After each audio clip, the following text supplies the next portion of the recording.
مسجد نبوی کا صحن تھا اور ایک شخص کونے میں بیٹھ کے دعا مانگ رہے ہیں. ذرا اس کے دعا کے لفظ سنیے. اللہم انی اسألک بانک انت اللہ. اے اللہ میں تجھ سے اس لیے مانگتا ہوں کہ تو میرا اللہ جو ہے. ذرا غور کیجیے. میرے والد گرامی فرماتے تھے کہ بیٹا باپ سے کہے کہ ابا جی میں آپ سے اس لیے مانگ رہا ہوں کہ آپ میرے ابو جو ہیں، تو باپ کو اپنا وجود بیچ کے بھی دینا پڑا تو اس کی ڈیمانڈ پوری کرے گا. جو اس لفظ ہی ایسا کہہ دیا کہ ابو میں آپ سے اس لیے مانگ رہا ہوں کہ آپ میرے ابو جو ہیں، تو میں نے آپ سے ہی مانگنا ہے. تو بندہ کیا کہہ رہا ہے؟ اللہم انی اسألک بانک انت اللہ. اللہ میں تجھ سے اس لیے مانگ رہا ہوں کہ تو میرا اللہ جو ہے. لا الہ الا انت، تیرے علاوہ کوئی ہے بھی تو نہیں. انت الاحد الصمد الذی لم یلد ولم یولد. تو ایک ہی ہے، واحد ہے، اور کوئی ہے ہی نہیں جس در پہ جاؤں. کوئی چوکھٹ نہیں ہے جہاں دامن پساروں، کوئی دہلیز ہی نہیں ہے جہاں جھولی پھیلاؤں. تو بے نیاز ہے اور تجھے نہ کسی نے جنم دیا اور نہ تو نے کسی کو جنم دیا. مالک میں تیرے حضور دعا کر رہا ہوں. یہ وہ دعا کر رہا تھا کہ میرے حضور نے سن لی. تو ایک صحابی کو فرمایا کہ یہ جو دعا کر رہا ہے جو مانگے گا اللہ عطا کرے گا. اس نے مانگا ہی اس ڈھب سے ہے، اس ڈھب سے ہے. ایک دعا اور سن لیجئے جو سیدنا علی المرتضیٰ رضی اللہ تعالی عنہ رب سے مانگتے.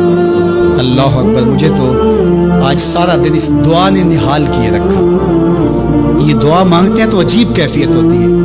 یا سریع رضا اغفر لمن لا یملک الا الدعاء. اے جلدی راضی ہو جانے والے، چھیتی مان جانے والے، اغفر لمن لا یملک الا الدعاء. اسے معاف کر دے جس کے پاس دعا کے علاوہ سہارا ہی کوئی نہیں، جس کے پاس دعا کے علاوہ کچھ ہے ہی نہیں جو پیش کر سکے. التجا ہی کر سکتا ہے، ترلا ہی کر سکتا ہے، منت ہی کر سکتا ہے. منتوں اور ترلوں کے علاوہ جس کے پاس کچھ نہیں ہے، اے جلدی مان جانے والے اس کی مغفرت کر دے، اس کو بخش دے.